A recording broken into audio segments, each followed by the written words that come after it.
சின்னத்திரை ரசிகர்களின் பேராதரவை பெற்ற சிறகடிக்க ஆசை சீரியலில் ரோகிணியின் முகத்திரை கிழிந்துவிடும் சூழல் தற்போது உச்சகட்டத்தை எட்டியுள்ளது.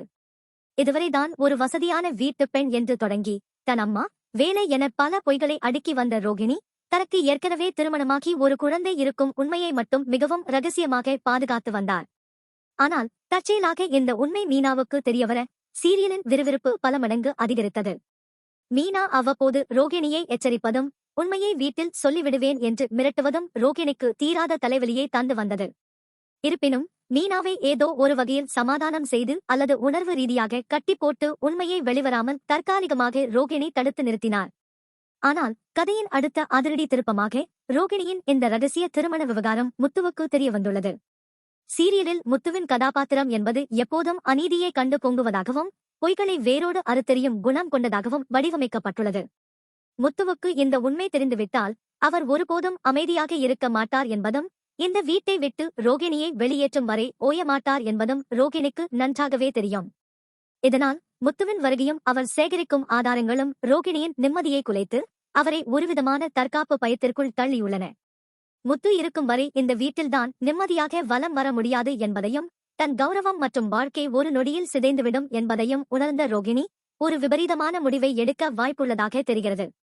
முத்துவை ஒழித்து கட்டினால்தான் எல்லா பிரச்சனைகளுக்கும் நிரந்தர தீர்வு கிடைக்கும் என்ற வக்கிரமான எண்ணம் ரோகிணியின் மனதில் வேரூன்றக்கூடும். முத்துவை வழியில் இருந்து அகற்றிவிட்டால் அதன் பிறகு மீனாவை எளிதாக கையாண்டு விடலாம் அல்லது மிரட்டி பணிய வைத்து விடலாம் என்று ரோகிணி கணக்கு போடுகிறார். தனது சுயநலத்திற்காக எதையும் செய்ய துணியும் ரோகிணியின் கதாபாத்திரம் இப்போது கொலையுதிர் காலம் நோக்கி நகர்வது போன்ற ஒரு பிம்பத்தை உருவாக்குகிறது. இந்த திட்டத்தின் ஒரு பகுதியாக முத்துவின் உயிருக்கு உலை வைக்க ரோகிணி பல வழிகளில் முயற்சி செய்யலாம். முத்துவுக்கு தெரியாமல் அவர் செல்லும் வழியில் விபத்தை ஏற்படுத்த திட்டமிடலாம் அல்லது வீட்டில் அவர் உண்ணும் உணவில் விஷத்தை கலந்து அவரை கொல்ல துணியலாம். தனது இத்தனை கால நாடகங்களும் கட்டி எழுப்பிய போய்க்கோட்டையும் சரிந்துவிடக் கூடாது என்பதில் ரோகிணி மிக உறுதியாக இருக்கிறார். தனது வாழ்க்கையை காப்பாற்றிக் கொள்ள அவர் எந்த எல்லைக்கும் செல்ல தயாராக இருப்பவர் என்பதை அவருடைய முந்தைய சில கிரிமினல் நடவடிக்கைகள் ஏற்கனவே நிரூபித்துள்ளன. எனவே முத்துவை அப்புறப்படுத்த அவர் எடுக்கும் முயற்சிகள் கதையை அடுத்த கட்ட துப்பறியும் பாணிக்கு கொண்டு செல்லும் என எதிர்பார்க்கப்படுகிறது. அதே சமயம் முத்துவின் கதாபாத்திரம் மிகவும் புத்திசாலித்தனமானது. ரோகிணி வைக்கும் பொறிகளில் இருந்து அவர் எப்படி தப்பிக்கப் போகிறார் என்பதும் ரோகிணியின் சதியை முறியடித்து உண்மையை குடும்பத்தினர் முன்னால் எப்படி நிரூபிக்கப் போகிறார் என்பதுமே இனி வரும் வாரங்களின் சுவாரஸ்யமாக இருக்கும்.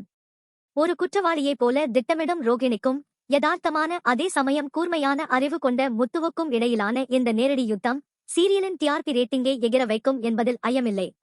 மீனாவின் தர்மசங்கடமான நிலை மற்றும் முத்துவின் அதிரடி ஆட்டம் என திரைக்கதை அனல் பறக்க தயாராகி வருகிறது.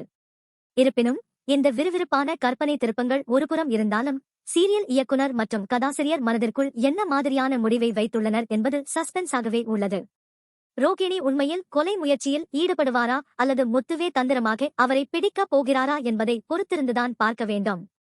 ஒரு சாதாரண குடும்ப கதையாக தொடங்கி தற்போது த்ரில்லர் பாணிக்கு மாறியிருக்கும் சிறகடிக்க ஆசை சீரியலில் உண்மை வெல்லுமா அல்லது ரோகிணியின் சதி வெல்லுமா என்பதே ரசிகர்களின் தற்போதைய பெரிய எதிர்பார்ப்பாக உள்ளது.